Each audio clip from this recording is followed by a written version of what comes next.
तो मैं तेरी अभी गर्दन मरोड़ देता। कहते तू पाप की नगरी में है। ये एग्जैक्ट वर्ड्स थे। टेस्ट में बहुत अच्छा होता था, लाइक उसका स्वाद बहुत अच्छा होता था, बट उससे स्मेल हमेशा सड़ी हुई आती थी। कम से कम 400-500 लाशों को दफनाया गया था। चला जा यहाँ से, वरना मैं तेरे को काट डालूंगा अभी। चला जा, मुझे, और तू खुद भी मरेगा और मुझे भी मारेगा। जय श्री राम दोस्तों, आप सभी का स्वागत है अक्षय वशिष्ठ चैनल पर। इस चैनल पर मैं अक्षय वशिष्ठ आपको ऐसे पैरानॉर्मल इंसिडेंट और एक्टिविटीज़ के बारे में बताता हूँ जो कि हमारे फॉलोअर और सब्सक्राइबर हमारे साथ शेयर करते हैं। इंस्टाग्राम आईडी, जीमेल आईडी और अब एक ऐसा फ़ोन नंबर जो कि आप स्क्रीन पर देख सकते हैं। तो कभी आपके साथ कोई पैरानॉर्मल इंसिडेंट हुआ हो, आप उसे रिकॉर्ड करके भेज सकते हैं। मैं अक्षय वशिष्ठ उसे नरेट करूँगा अपनी आवाज़ में। आगे बढ़ने से पहले एक बार धन्यवाद जो आप इंस्टाग्राम, यूट्यूब को इतना प्यार दे रहे हैं। इसी तरीके से आपको हमारे फेसबुक को भी प्यार देना है तो डिस्क्रिप्शन में आपको लिंक मिल जाएगा, डायरेक्टली जाके आप उसे फॉलो कर सकते हैं। ये जो रियल इंसिडेंट आपके सामने लाए जाते हैं, ये आप में से ही कुछ लोग हैं जो हमसे शेयर करते हैं, जो अपनी पुरानी ज़िंदगी में कहीं ना कहीं बहुत ज़्यादा परेशान रहे हैं या अभी भी परेशान चल रहे हैं। जो लोग नहीं चाहते कि आगे आने वाली जनरेशन अपने ऊपर कोई ऐसा बोझ ले ले जो दूर दूर तक वो उतार ना पाए। आज का जो रियल इंसिडेंट है वो हमें परीक्षित ने भेजा है। परीक्षित जो कि हिमाचल से बिलोंग करते हैं, लेकिन आज के टाइम पर वो चंडीगढ़ मोहाली में अपनी अच्छी खासी कंपनी रन कर रहे हैं। परीक्षित ने बताया कि भाई ये बात है 1985 की। परीक्षित की मदर उनसे बहुत ज़्यादा क्लोज है। ये लोग हिमाचल से बिलोंग करते हैं। हिमाचल में परीक्षित के नाना जी अच्छी खासी गवर्नमेंट के एक बहुत बड़े अधिकारी थे। अभी वो रिटायर्ड हो चुके हैं। और परीक्षित ने बताया कि अक्षय भाई मैकेनिकल इंजीनियर थे, तो वहाँ पर जितने भी पुल, डैम, रोड बना करती थी उसका ठेका जब भी मिला करता था तो मेरे नाना जी कहीं ना कहीं उसका एक हिस्सा हुआ करते थे। नाना जी के दोस्त के एक भाई थे जो जयपुर से बिलोंग करते थे। माँ बाप के इकलौते लड़के थे। पैसे की हमेशा ज़रूरत रहा करती थी। जब भी परीक्षित के नाना जी को दिखता था कि वो अपने दोस्त के भाई को कहीं ना कहीं काम दिलवा सकते हैं तो वो बुला लिया करते थे। परीक्षित ने बताया कि भाई हिमाचल में 1985 में नाना जी रोड का एक टेंडर लेके काम करवा रहे थे। तभी उन्होंने जो उनके दोस्त के भाई थे उन्हें बुला लिया। उनके जो दोस्त के भाई थे बहुत खुशी खुशी वो हिमाचल में आए। 4-5 महीने बहुत अच्छे से काम चला। उसके बाद वो जो टेंडर था वो क्लोज हो गया तो वो जयपुर वापस चले गए। उसके बाद क्या हुआ, बार बार जो है कांटेक्ट किया जाता था कि कोई नया टेंडर आए, कोई नई नौकरी आए तो बताया जाए, लेकिन ऐसा कुछ भी नहीं हुआ। जो परीक्षित के नाना जी थे वो ऑलरेडी एक अच्छे खासे अधिकारी थे गवर्नमेंट जॉब में, तो उनको कोई पैसों की किल्लत नहीं थी। लेकिन जो उनके दोस्त के भाई थे हमेशा वो परेशान रहा करते थे क्योंकि उन्हें काम नहीं मिला करता था। हालांकि उस टाइम में 1985 में मास्टर्स करना अपने आप में बहुत बड़ी बात थी, लेकिन मास्टर्स उन्होंने करी हुई थी। बार बार वो कहीं ना कहीं किसी न किसी कंपनी में अप्लाई करते थे, लेकिन नौकरी ना मिलने की वजह से एक जो मायूसी थी वो हमेशा चेहरे पे दिखती थी। माँ बाप की सेवा करने की उम्र में माँ बाप से पैसे लेने बहुत ज़्यादा भारी पड़ते थे। तो एक टाइम पर आके जो नाना जी के दोस्त के भाई थे उन्होंने दिल्ली में कोई उनका दोस्त था उससे कांटेक्ट किया, और वो जो दिल्ली वाला दोस्त था वो कहीं ना कहीं एक फैक्ट्री में काम किया करता था, कपड़े बनाने वाली फैक्ट्री में। तो जो नाना जी के दोस्त के भाई थे जो जयपुर में रहने वाले थे वो दिल्ली की ओर प्रस्थान करते हैं अपने दिल्ली वाले दोस्त से बात करके। अब उनका एक नाम रख लेते हैं हम, जैसे कि गौतम। तो जब गौतम दिल्ली पहुंचे तो उन्होंने देखा कि रहन सहन कैसा है, और जो गौतम के दोस्त थे जो दिल्ली में रहते थे वो एक चौल में रहते थे। उनका आना जाना ऐसे ही हुआ करता था। वो सुबह निकल जाते थे फैक्ट्री के लिए और जब वापस आया करते थे तो जो गौतम थे वो उनके लिए कहीं ना कहीं खाना बना देते थे। मैं क्लियरिटी के लिए दोबारा बता देता हूँ, गौतम कौन? परीक्षित के नाना के दोस्त के भाई। इसी तरीके से गौतम की ज़िंदगी चलने लगी। गौतम ने दिल्ली में आके अपनी पूरी कोशिश करी कि उन्हें कहीं ना कहीं से नौकरी मिल जाए, लेकिन ऐसा हो नहीं पा रहा था। दिल्ली वाले दोस्त ने भी यही कहा था कि गौतम तू मेरे पास आ जा, जैसे ही फैक्ट्री में कोई भी काम आएगा मैं तेरे को दिलवा दूंगा। लेकिन ये चीज़ होते होते एक हफ्ता हो गया था। कहीं ना कहीं आप यही सोचेंगे दोस्तों कि एक हफ्ता क्या बहुत ज़्यादा होता है, लेकिन जिस इंसान के पास काम ना हो और उसके घर में पैसों की किल्लत हो तो उसके लिए एक हफ्ता बहुत ज़्यादा चुभने वाला होता है।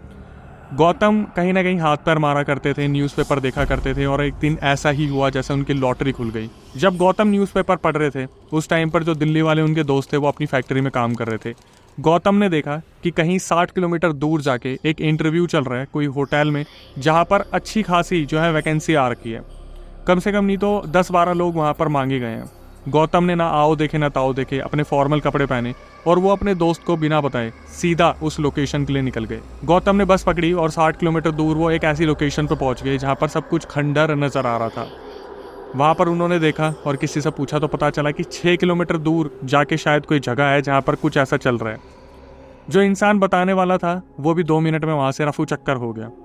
गौतम ने वहाँ पर एक ऑटो रुकवाया जहाँ पर उसके पास पैसे की किल्लत थी, लेकिन फिर भी उन्होंने ऑटो करा।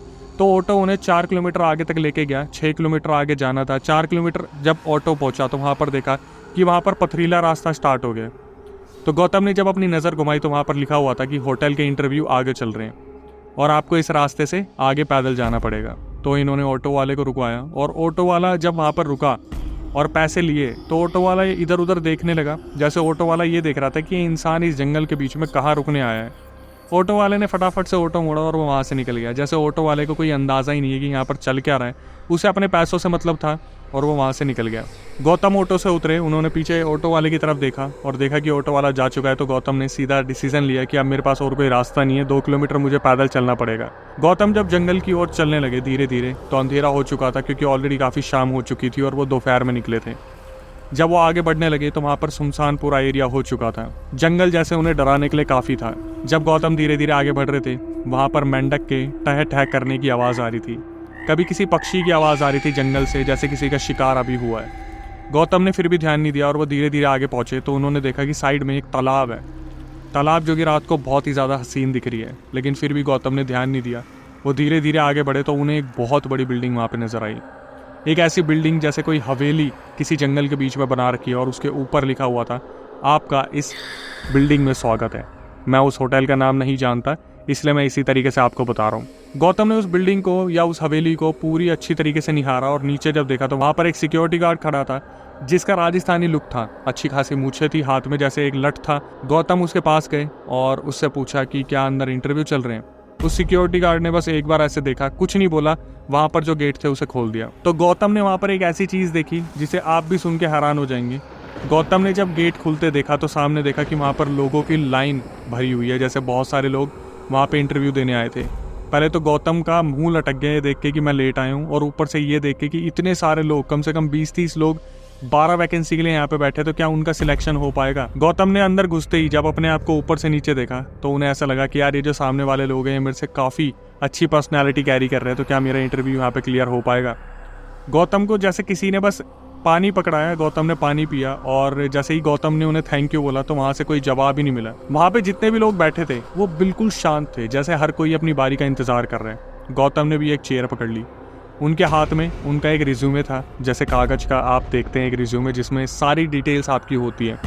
गौतम वहाँ पर अपनी सारी डिटेल्स को लेकर हाथ में बैठ गए और अपनी बारी आने का वेट करते रहे। एक एक करके वहाँ पर जितने भी लोग आए थे वो आते गए और जाते गए, आते गए और जाते गए। गौतम का सबसे आखिरी में नंबर आया। उन्होंने देखा एक मैनेजर आया जिन्होंने गौतम को इशारा करा आप आ जाओ। गौतम अंदर से बहुत ज़्यादा दुखी थे कि कितने सारे इंटरव्यू हो चुके हैं और कहीं ना कहीं ये सोच के खुश थे कि चलो मेरा नंबर आ गया। गौतम को जब बुलाया गया तो गौतम अंदर गए, मैनेजर का कैबिन था, मैनेजर वहाँ बैठे हुए थे और मैनेजर ने उनसे एक बार पूछा कि ऐसा क्या किया है तुमने जो मैं उन सबको ना रखूँ और तुम्हें रख लूँ। गौतम ने सिर्फ एक बात बोली कि सर मैं बहुत मेहनती हूँ, आपके सामने मेरा रिज्यूमे है, मैंने मास्टर्स कर रखी है, मैं अपनी पूरी कोशिश कर रहा हूँ, मैंने हिमाचल में कहीं ना कहीं काम भी किया है और आप जिस तरीके से मुझे बोलोगे मैं उस तरीके से रहने को काम करने को तैयार हूँ, बस मुझे रख लीजिए, मैं एक बहुत गरीब परिवार से हूँ। मैनेजर ने एक अजीब सी नज़र से ऊपर देखा, एक स्माइल दी और रिज्यूमे को देखने लगे। गौतम जब वहाँ पर बैठे हुए थे तो मैनेजर ने उन्हें कहा कि तुम्हें नौकरी तो मिल जाएगी लेकिन मैं तुम्हें 10,000 से ज़्यादा यहाँ पर दे नहीं पाऊँगा। गौतम 1,000-1,500 की नौकरी ढूंढने वाला इंसान जिसको अचानक से 10,000 रुपये सामने से ऑफर हो गए। गौतम की वहाँ पर जैसे सांस फूले नहीं समा रही थी कि मैं अपने घर के लिए अब क्या ही नहीं कर दूंगा कि अगर मुझे नौकरी मिल गई तो। गौतम ने एक सेकंड नहीं लिया सोचने के लिए कि आगे क्या परिस्थिति बन सकती है। गौतम ने सीधा बोल दिया सर आप जो बोलोगे मैं करने को तैयार हूँ, मुझे अपने पास रख लीजिए, मैं काम करूंगा, दिल लगा के काम करूंगा। मैनेजर ने फिर एक बार गौतम की तरफ देखा और मैनेजर समझ गए थे जैसे लालच फूट फूट के दिख रहा है। तो मैनेजर ने एक ही बात बोली कि ठीक है मैं तुम्हें नौकरी पर रख लूँगा लेकिन यहाँ के कुछ रूल्स हैं। गौतम ने फटाक से पूछ लिया कि मुझे बताइए क्या रूल्स हैं। मैनेजर ने बोला कि अगले 1 साल का कॉन्ट्रैक्ट बनेगा, 1 साल तक तुम अपने घर पे कॉन्टैक्ट नहीं कर पाओगे क्योंकि हमारे पास बहुत बड़ी बड़ी पर्सनैलिटीज़ आती हैं तो हम उनकी इन्फॉर्मेशन लीक नहीं कर सकते। इस होटल में बहुत बड़े बड़े लोग जो है रुकने के लिए आते हैं। 1 साल तक ना ही तुम इस होटल से बाहर जाओगे, ना ही तुम किसी से कॉन्टैक्ट रखोगे और हर महीने तुम्हें 10,000 रुपये कैश मिल जाएंगे। गौतम उस टाइम पर बहुत ज़्यादा खुश थे, इतने ज़्यादा खुश कि उन्होंने कुछ नहीं सोचा कि मेरे माँ बाप का क्या होगा क्या नहीं होगा। उन्हें बस ये दिख रहा था कि 365 दिन मतलब 1 साल 12 महीने बस मुझे यहाँ गुजारने हैं और मैं यहाँ से 1,20,000 रुपये लेके निकलूंगा। गौतम ने अचानक से मैनेजर से बोला कि सर मैं बिल्कुल तैयार हूँ, आप मुझे बताइए कब से मुझे ज्वाइन करना है। मैनेजर ने गौतम को बोला कि तुम ऑलरेडी ज्वाइन कर चुके हो, जाओ थोड़ी देर बाहर बैठो अब तुम्हें बताया जाएगा कि तुम्हें कौन सा कमरा दिया जाएगा। गौतम मैनेजर के कमरे से बाहर निकले और जब हर जगह नज़र घुमाई तो वहाँ पर बहुत सारे एम्प्लॉयज़ थे। कुछ बुजुर्ग भी थे, कुछ जवान भी थे, कुछ हम उम्र भी थे, कुछ लड़कियाँ भी थी, जो वहाँ से सिर्फ आते जाते दिख रहे थे और कोई किसी से बात नहीं कर रहा था। रिसेप्शन पे एक लड़का बैठा था जो किसी से बात नहीं कर रहा था, वो भी अपने काम में लगा हुआ था, और मैनेजर अपने कैबिन में था जो सिर्फ कोई एक पेपर वहाँ पर निहार रहा था, जैसे कुछ पेपर्स उसके सामने पड़े थे। गौतम वहाँ पे बैठ जाते हैं और बस ये वेट करते कि उन्हें उनका कमरा दिखाया जाएगा। अब गौतम जब उस होटल की तरफ देख रहे थे तो वो होटल जरूरत से ज्यादा लग्जरियस दिख रहा था। मतलब वहाँ पर जो एंटीक हुआ करते थे वो बहुत ही ज्यादा एक्सपेंसिव लग रहे थे। देखने पर होटल में बहुत ज्यादा लाइट, सब कुछ बहुत ज्यादा ऐसा लग रहा था जैसे उम्मीद से ज्यादा मिल गया। और सैलरी 10,000 रुपये जो गौतम को हजम नहीं हो रही थी। लेकिन ये खुशी गौतम अगर किसी को बताते तो बताते किसे। जब गौतम को उनका कमरा दिखाया गया तो वो कमरा बहुत ही लग्जरियस था। मतलब वहां पर हर चीज गौतम को जैसी चाहिए थी वैसी थी, हर चीज ऑर्गेनाइज, बिल्कुल वैसी जो गौतम को कभी जिंदगी में मिली नहीं थी। उनके कपड़े, उनका खाना, हर चीज उनके सामने अवेलेबल था। गौतम के दिमाग में ये चल रहा था कि बस मेरी रात बीतेगी, सुबह मैं यहाँ पर नए दोस्त बनाऊंगा, मैं सबसे बात करूंगा और बस मैं अपनी ज़िंदगी बिताऊंगा यहाँ पर, और 1 साल बाद मैं यहाँ से एक अमीर इंसान बन के निकलूंगा, अपने माँ बाप को बहुत खुश रखूंगा। लेकिन गौतम को ये नहीं मालूम था कि जो लालच उन्हें यहाँ तक लेके आया है वो कभी उन्हें इस होटल से बाहर निकलने देगा। जब सुबह गौतम उठते हैं, मैनेजर के पास जाते हैं और बोलते हैं कि सर मेरा 1 साल का कॉन्ट्रैक्ट है, आगे क्या होगा आपने बताया नहीं। तो मैनेजर ने बोला कि ये तुम्हारी परफॉर्मेंस पे डिपेंड करता है, कॉन्ट्रैक्ट आगे बढ़ते हैं, लेकिन ध्यान से, जितनी गलतियां तुम करोगे उतना ज़्यादा पैसा तुम्हारा कटेगा और उतने कॉन्ट्रैक्ट आगे बढ़ने के चांसेस कम है। जो गौतम के दिमाग में चल रहा था कि मुझे हायर तो कर लिया पर मेरा काम क्या है। तो मैनेजर गौतम को बताते हैं कि यहाँ पर जितने भी रूम्स हैं, जहाँ पर ये जितने भी लोग रुके हुए हैं, ये लोग बाहर नहीं आते ज़्यादातर। ये अपने डोर के बाहर आपको अपनी जो भी ज़रूरत का सामान है उसका बोर्ड टांग देंगे या पेपर पर लिख के दे देंगे। तो शाम को आप मुझे बता देना, और मैनेजर ने बोला मैं सारा सामान लेके आ जाऊंगा और आप डोर के सामने रख देना और अपने कमरे में चले जाना। जब आपको रिंग बजा के बुलाया जाएगा तब आप आओगे, उसके अलावा आप फालतू यहाँ पे मंडराना मत। गौतम ने सोचा कि यार मेरे को क्या ही दिक्कत है, मुझे जब बुलाया जाएगा तब मैं आऊंगा, अदरवाइज अपने कमरे में रहूंगा। ऐसे ही हुआ, गौतम अपने कमरे में होते थे तो रिंग बजने की आवाज़ आती थी, गौतम बाहर जाते थे और उन्हें बताया जाता था कि कमरों में देख लो किस किस चीज़ों की ज़रूरत है। तो बाहर पेपर पे लिखा होता था कि हमें साबुन चाहिए, हमें टूथपेस्ट चाहिए, हमें ये चाहिए, हमें वो चाहिए। तो वो सारी चीज़ें अवेलेबल करा दी जाती थी। मैनेजर सारा सामान गौतम को दे देता था और गौतम सारी चीज़ें अपने आप पहुंचा दिया करते थे। गौतम वहाँ पे देख रहे थे कि यहाँ पर सब लोग जो है वो अपने अपने काम में लगे पड़े हैं, लेकिन कोई किसी से बात नहीं कर रहा है। गौतम को ये चीज़ बहुत ज़्यादा चुभी। गौतम जो बाहर सिक्योरिटी गार्ड थे उसके पास गए और उससे बोलते हैं कि यार एक बात बताओगे, यहाँ पर कोई किसी से बात क्यों नहीं करता? मतलब इतना मनुष्यत वाला माहौल क्यों बना रखा है? अच्छा सब कुछ दिखने में, लेकिन कोई बात ही नहीं करते यार किसी से। और सिक्योरिटी गार्ड बस एक नज़र उसे देखते हैं और वो सिक्योरिटी गार्ड अपने काम में वापस लग जाते हैं जो उनको द्वारपाल का काम दिया गया था। अब जो गौतम थे वो बहुत ज़्यादा हैरान हो गए कि यार ये चल क्या रहा है इस होटल में। मतलब कोई भी किसी से बात नहीं कर रहा है, इतना लग्जरियस हवेली टाइप बना रखी है, ना तो कोई बाहर आता दिख रहा है ना कोई अंदर जाता दिख रहा है। लेकिन गौतम को लगा जब मैं रूम में रहता हूँ तो शायद लोग आते होंगे जाते होंगे, मेरे को उससे क्या मतलब। धीरे धीरे उनका 1 महीना निकला। उनको पहली सैलरी मिली 10,000 रुपये कैश मिली, तो उन्होंने सीधा अपने बैग में रख लिए और वो बहुत खुश थे कि मुझे 10,000 रुपये मिले। ना उनका कोई खर्चा होता था, खाने का सामान सब कुछ मिला करता था। लेकिन एक चीज़ थी जो गौतम वहाँ पे ऑब्जर्व किया करते थे कि वहाँ पर जो खाना आता था उसमें से बदबू बहुत आती थी। जब खाना खाया जाता था तो उसमें टेस्ट बहुत आता था। और ये चीज़ देखकर वो बहुत ज़्यादा हैरान हुए कि यार मतलब ऐसा कैसे पॉसिबल है कि खाने में से बदबू आ रही है लेकिन जब उसे खाया जा रहा है तो बहुत अच्छा टेस्ट आ रहा है। इस चीज़ को देखने के बाद भी गौतम के दिमाग में बहुत सारे सवाल चलते थे। गौतम एक बार मैनेजर के पास गए और मैनेजर को बोले कि सर मैं आपसे कुछ पूछ सकता हूँ। मैनेजर ने बस इशारों में बोला ऐसे हाँ, मतलब हाँ की आवाज़ भी नहीं निकली, बस ऐसे। तो गौतम ने बोला कि सर खाने में से इतनी बदबू आती है और खाना खाने पे इतना ज़्यादा टेस्टी लगता है। मैनेजर ने बस ऐसे घूर के देखा कि जैसे ये सवाल कोई अप्रोप्रिएट है नहीं, और गौतम वहाँ से चुपचाप बाहर चले गए। गौतम ने अपना दूसरा महीना निकाला, तीसरा महीना निकाला, चौथा महीना निकाला, जहाँ पर उनके पास 40,000 रुपये आ चुके थे और उनके दिमाग में यही चल रहा था कि बस यार कैसे भी ये वक्त निकल जाए और मैं यहाँ से बाहर निकलूँ, क्योंकि अब धीरे धीरे वो बोर होने लगे थे।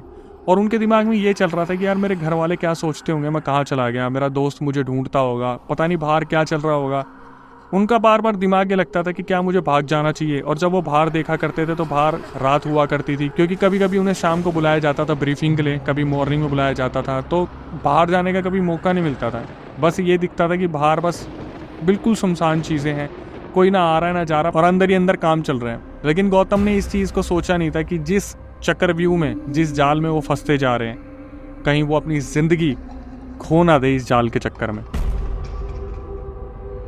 ऐसे ही वक्त कटते कटते 6 महीने निकल गए और उसके बाद 7वां महीना निकल गया, जब उनके पास 10-10 हज़ार हर महीने जमा होते जा रहे थे और कोई खर्चा नहीं हो रहा था।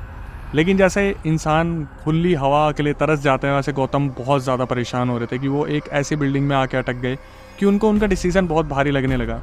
जब 8वां महीना स्टार्ट हुआ तो उन्हें ऐसा लगा कि यार अब मैं क्या करूँ, मैं बहुत ज़्यादा परेशान हो गया। तो वो सोचते कि मैं किसी बुज़ुर्ग इंसान को दोस्त बनाता हूँ जो शायद उनसे बात करे। और वहाँ पर जो सफाई कर्मचारी था, गौतम उनके पास जाते और बोलते कि बाबा एक बात बताओगे, यहाँ पर एक दूसरे से कोई कुछ बात नहीं करता। तो वो जस्ट जो सफाई कर्मचारी थे वो अपना मुंह फेर लेते, जैसे वो भी बात करने में इंटरेस्टेड नहीं थे। फिर भी गौतम ने दोबारा इनिशिएटिव लिया कि बाबा एक बात बताओ ना, यहाँ पर आपकी सैलरी कितनी है। तो वो जो बाबा थे वो घूर के देखते और बोलते कि चला जा यहाँ से, चला जा, तू खुद तो मरेगा और मुझे भी मरवाएगा, चला जा यहाँ से। फिर एकदम से गौतम पीछे होते और बाबा को बोलते, बाबा अच्छा एक बात तो बताओ, यहाँ पर खाने में से बदबू क्यों आती है। अब ये सुनने के बाद जो वो बाबा थे वो गुर्रा के बोलते, चला जा यहाँ से, इससे पहले कि साले वो मैनेजर हम दोनों को बात करता देख ले, चला जा। गौतम वहाँ से बोलते ठीक है, इतना गुस्सा क्यों हो रहा है, और निकल जाते हैं वहाँ से। 8वां महीना बीतने पे गौतम को ऐसा लगता है कि मुझे अब बस भाग जाना चाहिए यहाँ से, अपनी सैलरी उठाऊँ और भाग जाऊँ, क्योंकि उनका बिल्कुल मन नहीं लग रहा था। और गौतम ने ये डिसीज़न लिया कि आज रात को जब सिक्योरिटी गार्ड की शिफ्ट चेंज होगी मैं यहाँ से भाग जाऊँगा। गौतम ने अपना सारा सामान पैक कर लिया और भागने की तैयारी कर ली। जैसे ही वहाँ पर ड्यूटी शिफ्ट वगैरह सिक्योरिटी गार्ड की चेंज हो रही थी, वैसे ही गौतम भागने की कोशिश करते हैं, लेकिन पीछे से मैनेजर उनका बैग पकड़ लेते हैं। वो बैग छूट जाता है और गौतम आगे निकल जाते हैं। और गौतम के दिमाग में यही चल रहा होता है पीछे मुड़ने पर कि अगर ये बैग यहाँ रह गया तो मेरी 8 महीने की मेहनत, जो मैंने यहाँ पर रह के काम करा, जो मैं यहाँ पर इतना सब कुछ कर रहा था अपने माँ बाप के लिए, मैं क्या करूँगा। गौतम बस मुंह नीचे करते हैं और धीरे धीरे मैनेजर के पीछे पीछे चलना शुरू कर देते हैं। मैनेजर इशारा करते हैं और अपने कैबिन में लेके जाते हैं। और मैनेजर गौतम को बोलता है कि तू 3 गलती अब तक कर चुका है, तू बता तू इसे कैसे भुगतेगा। मैं तेरे काम से तो खुश हूँ, लेकिन ये जो तेरी गलतियाँ हैं, क्या तेरी सैलरी काट लूँ, क्या तुझे काम से निकाल दूँ। और जो कॉन्ट्रैक्ट तूने साइन करा उसमें सिर्फ ये लिखा हुआ था कि तुझे निकाल भी दिया जाएगा और सैलरी भी नहीं दी जाएगी। मैनेजर जब ये बोल रहा था, गौतम की आंखों में आंसू थे और गौतम बोलते कि सर कौन सी 3 गलतियां, मैंने कौन सी 3 गलतियां कर दी। गौतम को लग रहा था मैनेजर को कुछ पता ही नहीं है। तो मैनेजर ने बोला कि सबसे पहले तूने उससे बात करी जो द्वारपाल बाहर खड़ा हुआ है, सिक्योरिटी गार्ड। उसके बाद तूने उस सफाई वाले कर्मचारी से बात की, जो तेरी दूसरी गलती थी। और आज तीसरी गलती की, तू कॉन्ट्रैक्ट तोड़ के भाग रहा था। तो तू बता तू क्या करना चाहेगा। गौतम की आंखों में आंसू थे और गौतम बस यही बोल रहे थे कि सर मुझे माफ़ कर दो, आज के बाद ये गलती मैं कभी नहीं दोहराऊंगा। मैनेजर ने बोला कि बेटा अगर ये तेरी गलती आखिरी हुई तो ठीक है, इसके बाद तुझे कोई गलती की गुंजाइश नहीं मिलेगी, भगवान भी तुझे बचा नहीं पाएगा। गौतम ने इस लाइन पर ध्यान नहीं दिया। गौतम अपना बैग लेते और अपने कमरे में वापस आ जाते, उन्हें बहुत अफसोस होता है। हालांकि गौतम अब यही सोचते कि भाई जहाँ 8 महीने निकल गए वहाँ 4 महीने और निकाल लेते हैं। गौतम ने अपनी पूरी कोशिश करी, धीरे धीरे करके सारी काम को वो पूरा करते गए और अपने 4 महीने और निकाल लिए। जब उनके 12 महीने पूरे हो गए तो एक चीज़ जो गौतम ने शायद बताने वालों को बताई कि ना तो उस बिल्डिंग में कोई घड़ी थी, ना ही कोई कैलेंडर था। वहाँ पर दिन उंगलियों पे गुजरा करते थे। बस मैनेजर जो था, जब वो पैसे दिया करता था तो वहाँ पर कुछ कैलेंडर और घड़ियाँ रखी दिखती थी, अदरवाइज़ किसी को नहीं पता था क्या टाइम हो रहा है, क्या क्या डेट है, कुछ भी नहीं। 12 महीने पूरे होने पे जैसे गौतम इंतज़ार कर रहे थे, वो जो मैनेजर था वो बुलाता है गौतम को और बोलता है कि गौतम मैं तुम्हारे काम से बहुत खुश हूँ, मुझे तुम्हारे काम से कोई दिक्कत नहीं है और अब तुम्हारा कॉन्ट्रैक्ट 2 साल के लिए आगे बढ़ाया जा रहा है। गौतम वहाँ से जाना चाहते थे, उनके पैरों तले ज़मीन खिसक गई और उन्हें ये दिख रहा था कि अगर मैंने मना कर दिया कि मैं यहाँ नहीं रहना चाहता तो मुझसे पैसे न छीन लिए जाए। गौतम ने सोचा कि इस बारे में मैं कल परसों में बात करूँगा कि मैं नहीं रहना चाहता यहाँ पर। गौतम ने वहाँ पर बस गर्दन हिलाई और गौतम अपने कमरे में वापस आ गए।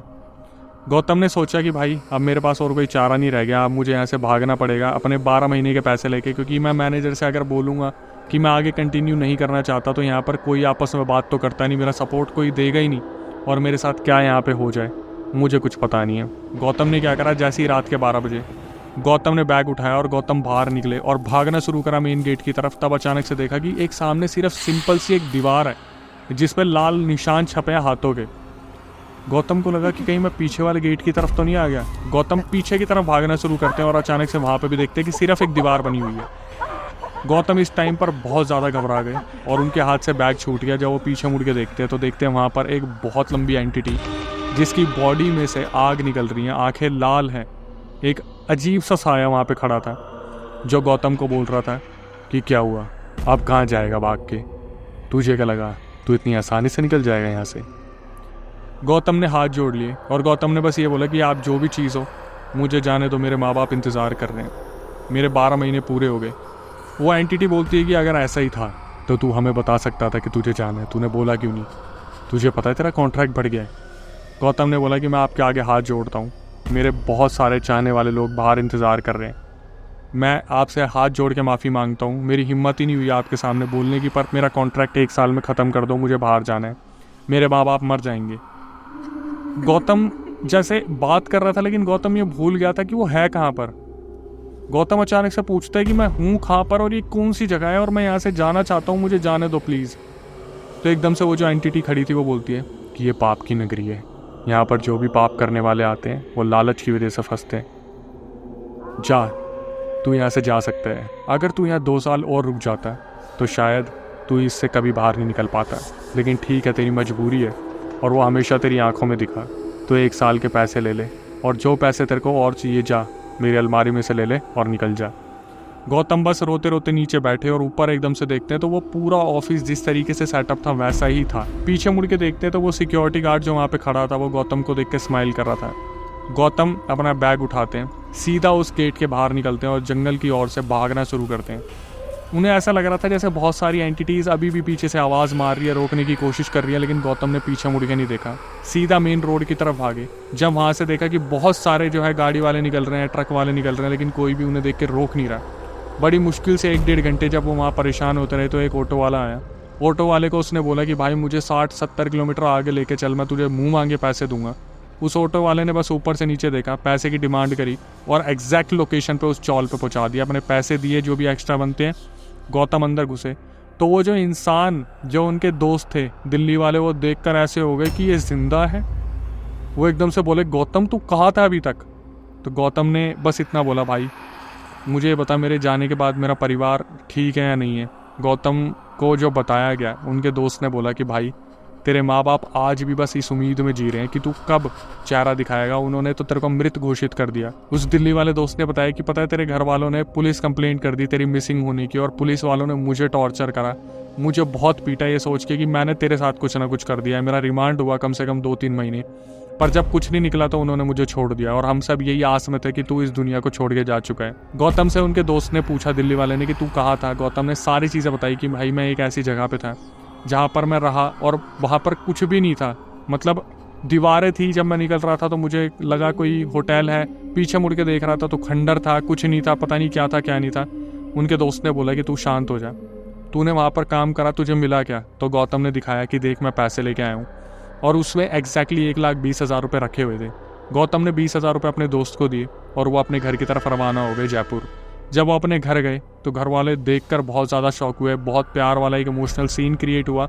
लेकिन अगले 15-20 दिन बाद वो दिल्ली वापस आए और उन्होंने अपने दोस्त के साथ एक व्यापार शुरू करा। जब ये लोग एक लेवल पर पहुंच गए, 1987 की बात है, 85 में सब कुछ हुआ था, तब ये एक दिन अपने नए घर में बैठे हुए थे दोनों दोस्त और आपस में बात कर रहे थे कि यार अभी भी यकीन नहीं हो रहा कि तू उस लोकेशन पे था। और ये बोलते ही जैसे पूरा का पूरा फ्लैशबैक गौतम की नज़र में चलना शुरू हो गया, एक एक चीज़ कि वो कैसे गए कैसे आए। गौतम के जो दिल्ली वाले दोस्त थे वो अचानक से मजाक में बोलते कि चल एक बार हो के आए, अगर तू सच बोल रहा था तो देखें वहाँ पर क्या है। गौतम पहले तो बहुत डरे, उसके बाद बोले कि चले सही में चलना चाहिए।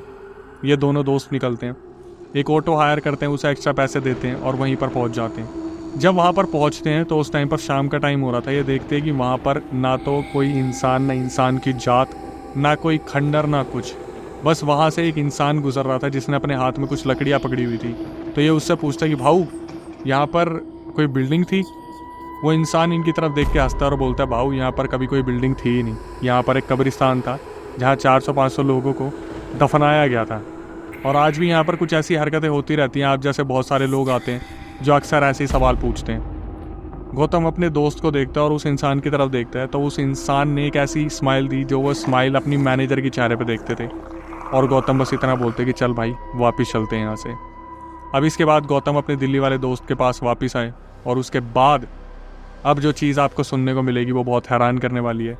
जो गौतम है परीक्षित के नाना के दोस्त के भाई, वो आज भी जिंदा है, हिमाचल में है, अपना अच्छा खासा बिजनेस रन कर रहे हैं।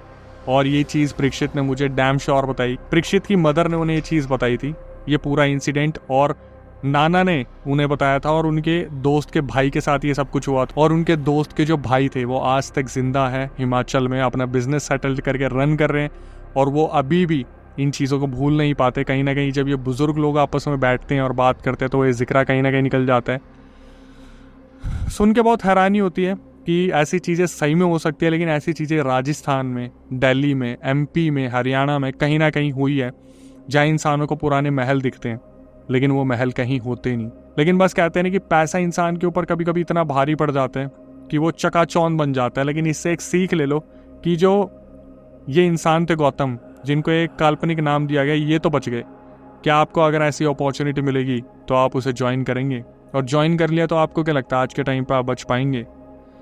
कलयुग में आपका स्वागत है। कमेंट सेक्शन में ज़रूर बताइएगा कि अगर ऐसी अपॉर्चुनिटी आपको मिली तो क्या आप कभी ज्वाइन करेंगे, अपने भाई बहनों को ऐसे जाने देंगे जहाँ पर वो 1 साल तक आपसे बिल्कुल भी कनेक्शन में ना रहें? तो सिंपली आखिर में आके बोलूँगा, देखो मेरी जो आपसे रिक्वेस्ट होती है कि चैनल को सब्सक्राइब कर लो, जो नए व्यूअर्स आए हैं भाई बेल नोटिफिकेशन ऑन कर ले ताकि ऐसी पैरानॉर्मल अवेयरनेस आपके सामने आती रहे। इसी के साथ आपकी भारी डिमांड पर हमने पॉडकास्ट चैनल स्टार्ट किया जिसका नाम है Akshay Vashishtha horror show. Description में उसका लिंक मिल जाएगा। जो सबसे अच्छी बात है, गेस्ट के साथ साथ आप सब्सक्राइबर भी उसका हिस्सा बन सकते हैं। तो प्रक्रिया मैं आपको बता देता हूँ। आपको जो नंबर स्क्रीन पे दिख रहा है और डिस्क्रिप्शन पे दिख रहा है उस पर पूरा रियल इंसिडेंट रिकॉर्ड करके भेज देना और एक बार मेंशन कर देना व्हाट्सएप पे कि अक्षय भाई हम भी पॉडकास्ट में आके जो है बताना चाहते हैं पूरा इंसिडेंट अपनी मुंह बोली। तो आपको बुलाया जाएगा, टीम रिव्यू करेगी, लेकिन दिल्ली में आपको बुलाया जाएगा। हमारा सेंटर दिल्ली में है जहाँ पर आप स्क्रीन पर पूरा रियल इंसिडेंट बता सकते हैं, जो लोगों को और भी ज़्यादा जागरूक करेगा और भी ज़्यादा अवेयर करेगा। इसके बाद कभी आपके साथ कोई हादसा हुआ हो, पैरानॉर्मल एक्टिविटी हुई हो, तो आप रिकॉर्ड करके भेज सकते हैं। स्क्रीन पर और डिस्क्रिप्शन में नंबर होगा। मैं अक्षय वशिष्ठ उसे नरेट करूंगा अपनी आवाज़ में। जो आप इंस्टाग्राम, यूट्यूब को प्यार दे रहे हैं, इसी तरीके से फेसबुक को भी दीजिए। तो डिस्क्रिप्शन में लिंक है, जाके फॉलो कर लीजिए।